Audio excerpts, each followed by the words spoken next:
neurologique chronique qui peut s'avérer invalidante. Pour mieux vivre la maladie, le sport peut être un allié précieux et c'est justement l'objectif de cette randonnée organisée à Ben Slimane par l'association S'épanouir et la Société marocaine de la sclérose en plaques. Mariam Elmissi, Amis Cherkaoui et Nordine Louabani étaient reportages. Le pas vif et l'arpente énergiquement des kilomètres de sentiers. Elle, c'est Aziza. Difficile à croire, mais cette jeune trentenaire est atteinte de sclérose en plaques, une maladie auto-immune qui affecte son système nerveux central. Elle avait 23 ans quand elle a reçu le diagnostic. 12 ans après, Aziza souhaite éveiller les consciences sur sa maladie. Elle a même fini par lui donner un surnom.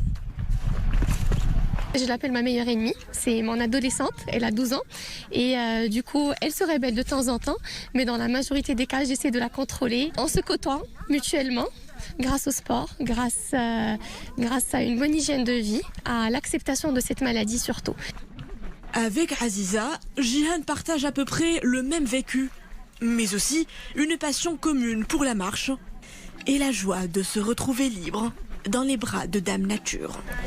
C'est une expérience magnifique parce que moi je suis atteinte surtout au niveau des jambes, donc je pensais pas que je pouvais marcher aussi longtemps, mais c'est vrai que je me suis surpassée et surtout qu'on est ensemble, donc on s'entraide mutuellement et voilà, il y a une bonne ambiance et c'est encourageant pour tous les malades. Un bain de forêt réparateur pour ces novices de la randonnée douce.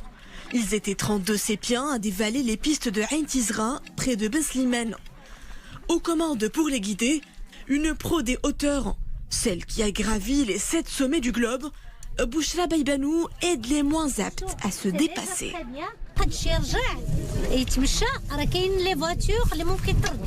Pour moi qui gravis les sommets, c'est un challenge pour arriver jusqu'au sommet. Et pour ces gens qui sont atteints de cette maladie, c'est un challenge pour eux aussi de se dépasser et d'aller au-delà de leurs limites. Épaulés par leurs amis et familles, certains malades ont même eu droit à l'accompagnement de leur médecin neurologue. Nous, neurologues, nous encourageons de telles initiatives. Notre esprit n'est pas dans la comptabilité des kilomètres, mais dans plutôt une logique d'apprécier, de partager et de pousser les patients à repousser leurs limites. La fatigue, les douleurs musculaires, les pertes d'équilibre ne les ont pas découragés à relever un défi grandeur nature. Après des kilomètres parcourus sur les sentiers de la Chaouia, ils se sont promis de poser pied dans quelques mois sur le toit du Maroc Toubkal. D'ici là, leur combat est en marche et nos randonneurs ont bien l'intention de le gagner.